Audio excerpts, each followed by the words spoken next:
Hi, welcome to the Kinta. It's early morning and today we have to do a task that we have been putting off for a while.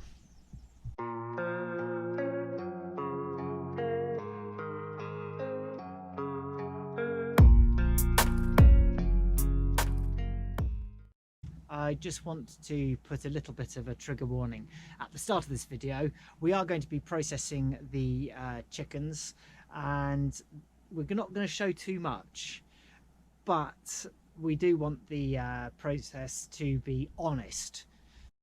You'll have seen probably in other videos, we've had quite a few chickens running around in the background, and unfortunately we've got an excess of male chickens, and they of course aren't any good for eggs, and they've started fighting, and yeah, we're gonna have to process them. I just want to reassure you that we're not actually going to show any gory detail of it. If you want to find out how it's done, then there are plenty of videos out there that show the process. But I wanted to touch on the ethics of meat production. I'm sure you're aware that chicken is the most widely eaten meat in the world. And there are various reasons for this, but it comes down to the fact that they have been bred to grow extremely fast. They're called broilers, and in a matter of weeks they go from hatching to these enormous birds that you see wrapped up in the supermarket. And these birds, they often can't even walk very far. They're so heavy that they can't support their own weight. So a lot of the chicken that we eat is possibly not very ethically raised. A generation ago, it would have been pretty common for people to process their own chickens, but we have moved away from that in many ways, and we see wrapped up in the supermarket these beautifully cut bits of meat, and it removes us from the reality that if you're going to eat meat, an animal has had to die. So yes, today we're going to separate the ones that we want to keep from the ones that we want to process, and we are going to kill them as humanely and as quickly as possible. And obviously we don't want to distress the other ones, so we're going to try and keep them apart. As I say, I'm not going to show that process, but I'll take you up there and give you an idea of what's going on. But it's a circle of life. We're going to get the incubator out. We're going to collect up the eggs over the next week or so, and we're going to hatch a new generation. Now, you will probably be working out that we have got two flocks. We've got Keith and his pigeons, and we've got the other one who has two lady friends, and we're only actually using Keith and his girls to produce eggs for the next generation, because they are not related, whereas the other ones we just keep for eggs because they are, well, half brother and half sister. And I'm sure you will be aware that consanguinity, which I can't say, is a problem. We don't want to have defects in the birds that we produce. It's again not humane. So with a slightly heavy heart, let's go and do it. So I do think it's fair to say that these birds have had a pretty good life. They've been totally free range. Of course, we lock them up at night to protect them from predators, but otherwise they're free to roam, and they've spent their days scratching around and eating literally whatever they like. We do supplement their diet, of course, with corn and what have you. So I am interested to see the quality of the meat that we are producing here. I suspect that because they've grown more slowly and they have been, as I say, totally free range, that they are likely to be a very, very different experience on the plate than what can be rather insipid chicken that you would otherwise buy in the supermarket. Something worth noting in your supermarket chicken as well is it all weighs the same, and you may wonder why that is the case. And unfortunately, they use water injection to plump up those chicken breasts. So if your meat looks damp, it's almost certainly been injected with water to give it a little bit of extra weight. I'm not sure that that's ethical. Meat should be dry, and if it isn't, well, move on. Go to your local butcher rather than the supermarket, perhaps.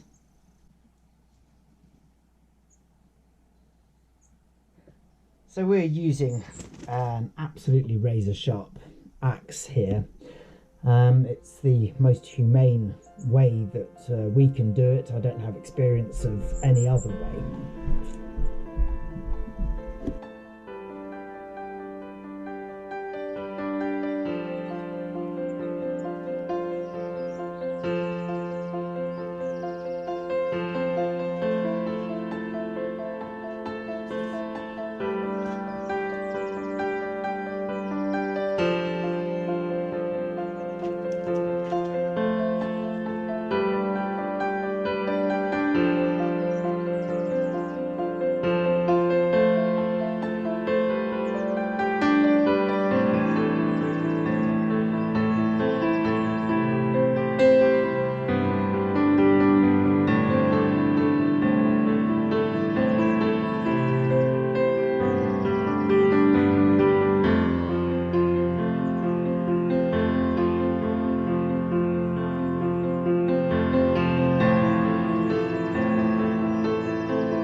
Oh, that wasn't a pleasant experience, but we did it as quickly as possible, and now the deed is done, we need to process them.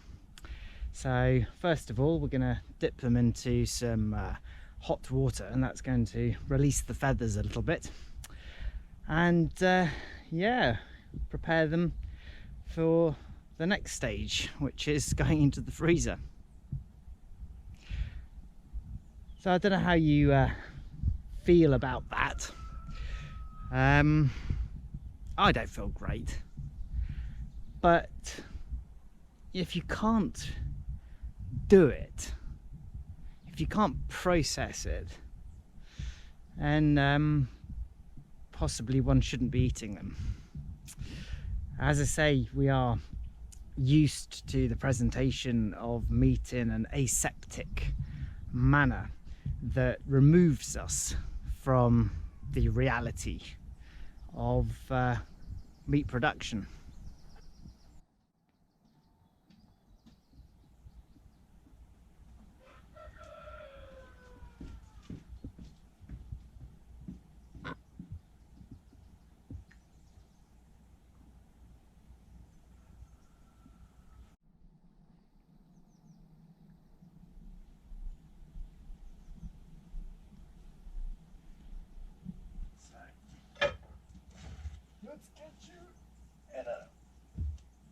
dunk.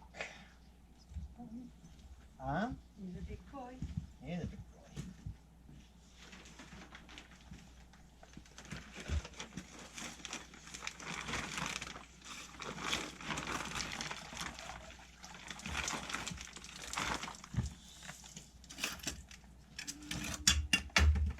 I should come out more easily. Have a bird. On a fait des trousses. Au moment.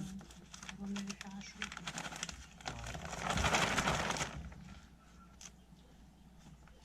Oh, cat's hot water.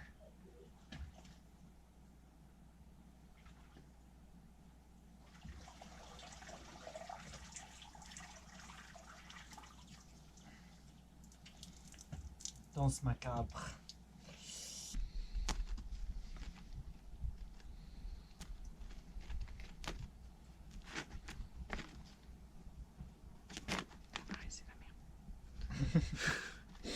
So dumping in water makes it really, really sticky. Yeah, it does. Yeah, At least you breathe less of it. yeah, less fluff flying around. But yeah, it's amazing colour. You can tell they've been corn fed.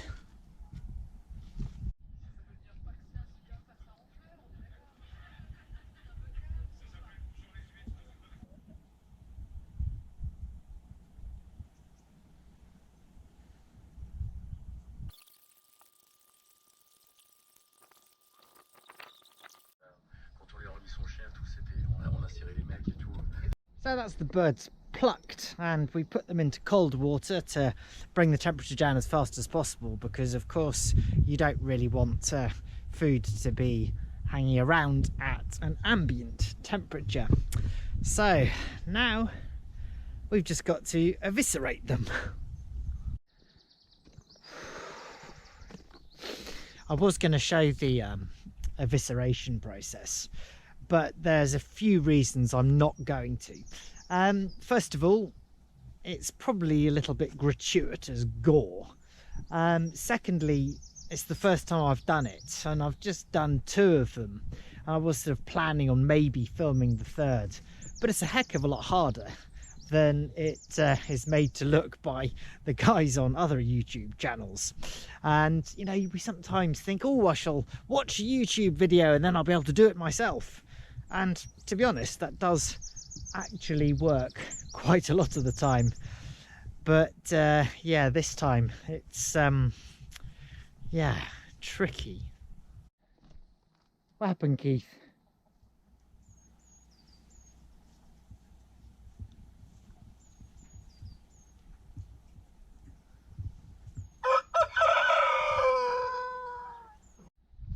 I'm glad that part is over. I will readily admit that now that they are plucked, they look a lot less bird-like than they did this morning. You know, we've taken something's life, we have to respect it. So we are going to gut them, eviscerate them. We're going to keep what we can, for example the livers and so forth, make some nice pate with them, and what we can give to the animals we'll give to them. So every single part of these birds is going to be used. Even the feathers, they're going to be composted, so they will go back into the ground, and it is all about the circularity. And because we are doing it on the farm ourselves, we can really control the whole thing. I guess the only thing that is not being kept is the blood, because of course we let that out early on in the process, and that's still gone back into the ground. So there is that fertilizing effect, surely, that's going to have. So that's been our morning, a little bit of a different one, and if you've made it this far, thank you very much indeed. The next part of the video we probably will show some of the butchering. So just another little trigger warning for you in case that's not your thing. Well, I do have the philosophy that it's important to try to learn something new every single day. And I've certainly learnt that that's a lot harder work than I thought it was going to be. Not only is there an emotional investment as you're taking something's life, but then the actual processing. There's an awful lot of work. It took a long time to pluck them. I know in the commercial world there are great big machines that do it, but we don't have one of those, of course. I also think that I'm not going to look at a supermarket chicken in the same way ever again. I don't know. Will I actually buy one again? If I can continue to hatch and raise the chickens and treat the meat as a luxury, then maybe I'm going in the right direction with it. And again, I'd be very interested to know what you think. As I said earlier on, you know, we consume an enormous amount of chicken, and we see it as something that is abundant. Now, I'm not saying that there isn't a place for commercial chicken growers. You know, without that, there's no businesses such as KFC. And I've often mentioned in previous videos the importance of discernment, of being discerning, of choosing carefully what you decide to eat or put into your bodies or otherwise consume. So yeah, a bit of a reset for me on that. Anyway, thanks very much indeed for watching. I hope you enjoyed the video. If you did, like and subscribe, let me know. Hit the bell icon so you actually get updated when the videos come out. And I hope it wasn't too gory for you. If you made it all the way to the end, brilliant stuff. Have an absolutely brilliant day as always, and I'll catch you next time.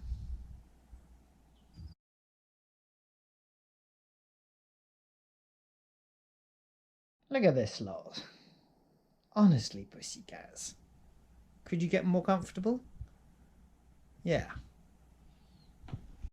I'll readily admit to being relatively squeamish before starting that process. Let me know in the comments what you think. Would you want to do it yourself? Do you think it's a necessary thing to do? The biggest problem we were having was because we had the 4 male birds together, they were starting to beat the absolute out of each other. So that's not great.